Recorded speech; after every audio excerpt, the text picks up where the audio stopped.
Voy a comenzar. Okay, esta clase es la segunda parte de las ramas de la lingüística o ramas del lenguaje. Sabemos que en diferentes escuelas de pensamiento lingüístico o diferentes lingüistas le llaman de modos diferentes. Pues estuvimos hablando de algunas ramas del estudio del lenguaje. En algunos casos se le dice áreas de la lingüística. Quiero que sepan que dentro de la lingüística también se estudia filología. Filología, que es el estudio también de las lenguas ya aplicadas al arte, cultura, etc. Se estudia, en general hablamos de dialectología, no hemos hablado de la filología. Está la fonética, fonología y, por supuesto, dentro de las áreas de la lingüística está la lingüística aplicada, que es en lo que estamos enfatizando en este curso. También existe lingüística comparada, lingüística diacrónica, lingüística general o teórica, la lingüística hispana, lingüística literaria, lingüística romántica, lingüística sincrónica. Hablamos de la morfología, neurolingüística, psicolingüística, semántica, sintaxis, sociolingüística. Quiero que sepan que el lenguaje tiene su comportamiento específico. Vamos a hablar de esto antes de pasar a la descripción de las ramas un poco más detallada. Vamos a enfocarnos en las ramas de la lingüística o las áreas del estudio de la lingüística que se aplican al lenguaje. O sea, estamos enfocándonos en la lingüística aplicada y dentro de ella o conjuntamente con ella vamos a enfocarnos en algunas áreas de la lingüística que nos ayudan a aplicar los conocimientos lingüísticos al aprendizaje de una segunda lengua, en este caso el español. El lenguaje tiene como comportamiento el carácter humano y el carácter social. O sea, el lenguaje tiene sus características de comportamiento en cuanto a carácter humano y carácter social. Esta información está en la página 43 del libro Introducción a la Lingüística Española de Milton Acevedo, tercera edición, que es el libro para este curso. Quiero que sepan que el lenguaje tiene componentes fonológico, morfológico, sintáctico, léxico, sintáctico y pragmático a modo general. Por eso vamos a enfocarnos en estas áreas que estudian estos componentes en función de la adquisición de una segunda lengua. Nos vamos a enfocar. Y las presentaciones que ustedes van a hacer van a estar relacionadas a esto también, a estos componentes. Ahora, anteriormente hablamos de las funciones del lenguaje y vemos que el lenguaje tiene funciones que ya vimos: directiva, expresiva, factitiva, fática, informativa o cognitiva, lúdica o metalingüística. De modo que tenemos que tener en cuenta la variación del lenguaje, lo cual podemos estudiar a través también de la dialectología. Y esta variación puede darse en un contexto, variación contextual, en una región, variación geográfica, en un grupo de personas, variación social, ¿ok?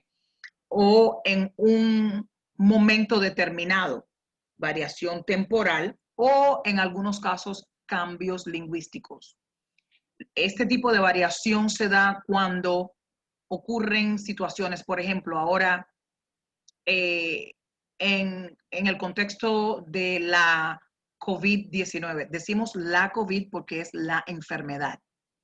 El virus es el el coronavirus, etcétera, la identificación del virus, y la COVID es la enfermedad. El coronavirus causa la COVID-19. Por eso, tenemos una variación temporal, por ejemplo, o un cambio lingüístico dentro del contexto de español, que si una persona se comporta como no tiene sentimientos, no está bien, no está mal, no está ni bien ni mal, está así, así, más o menos, la otra persona le dice, te noto asintomática o asintomático. It's like, you kind of asymptomatic today. In other words, you're not showing any symptoms.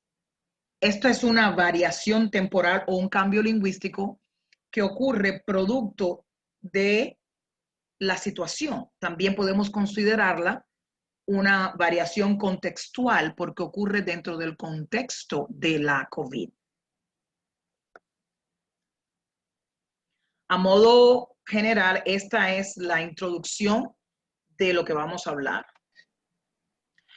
Bueno, ahora vamos a continuar con algunas áreas de la lingüística y vamos a ver qué estudian.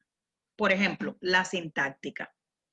La sintáctica nos ayuda a comprender la estructura de las oraciones, la concordancia entre las palabras que usamos.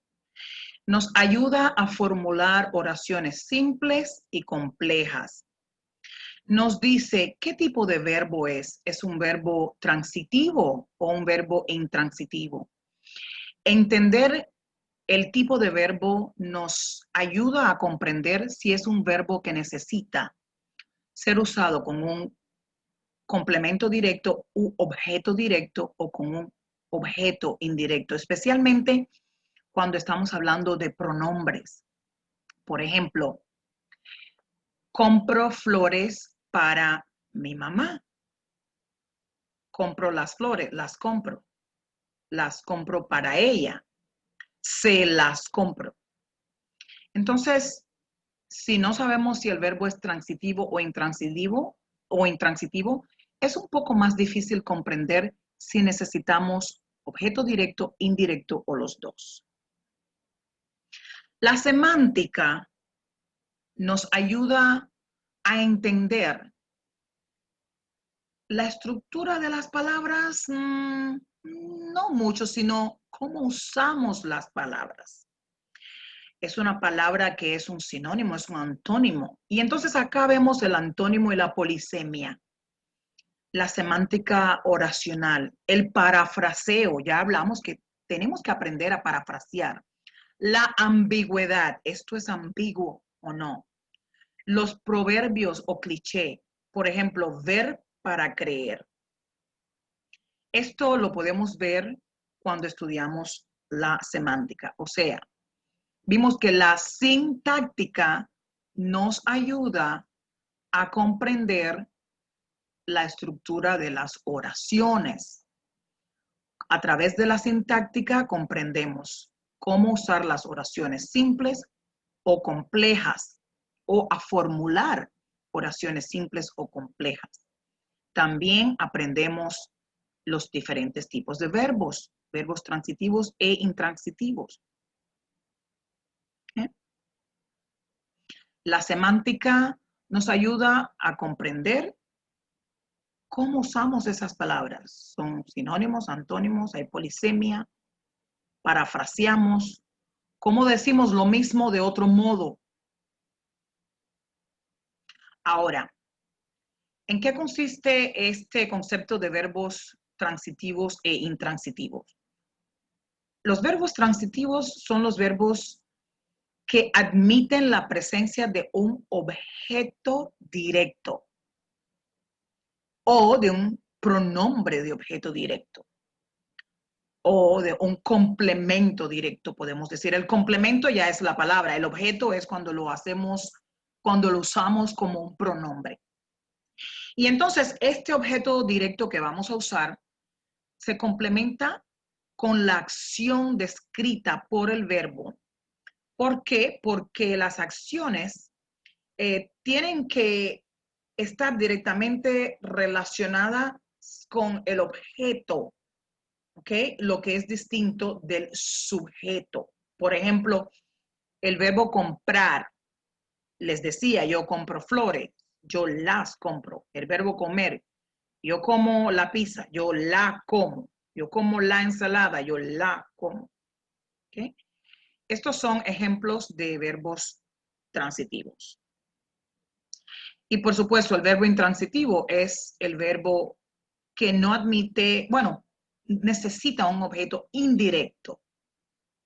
¿Ok? Aunque tengas un objeto directo. Es el tipo de verbo como decir. Siempre le digo algo a alguien. Para decir necesitas una persona, pero cuando hablas con esa persona vas a decirle un mensaje. Un verbo intransitivo te ayuda a comprender lo que es el diagrama de la comunicación que vimos anteriormente, donde hay un hablante, un oyente y un mensaje. Este mensaje es el objeto directo y la persona que lo recibe es el objeto indirecto. Y quien dice el mensaje, el hablante, es el sujeto.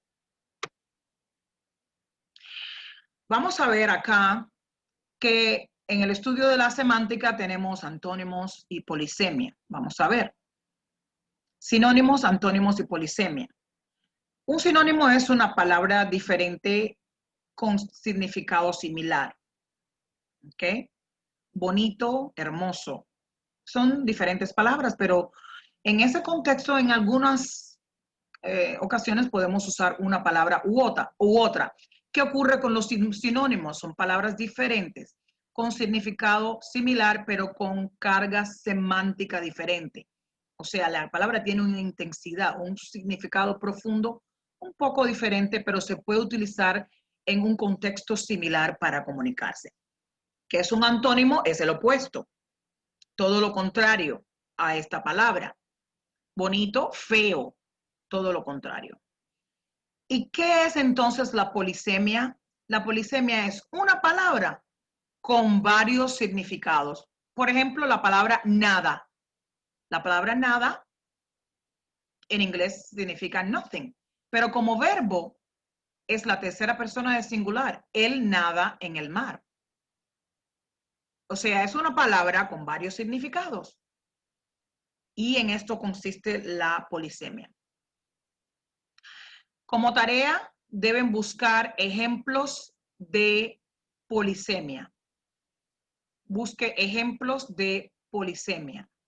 Siempre usamos un mínimo de 5, un máximo de 10. Ahora vamos a ver. Ejemplos de sinónimo. Un sinónimo complejo, un sinónimo de la palabra complejo es algo difícil o complicado. Esta clase, por ejemplo, es compleja, es una clase difícil, es complicada, porque requiere de mucho estudio y de mucho conocimiento del lenguaje avanzado, de un vocabulario de alto registro. Pero esta clase es significativa para la comprensión de la lengua española. O sea, es una clase importante para poder adquirir conocimientos de la lengua española. Por lo que decimos que es la clase icónica de la especialidad en lenguas. Es una clase icónica, es muy, muy importante, demasiado importante.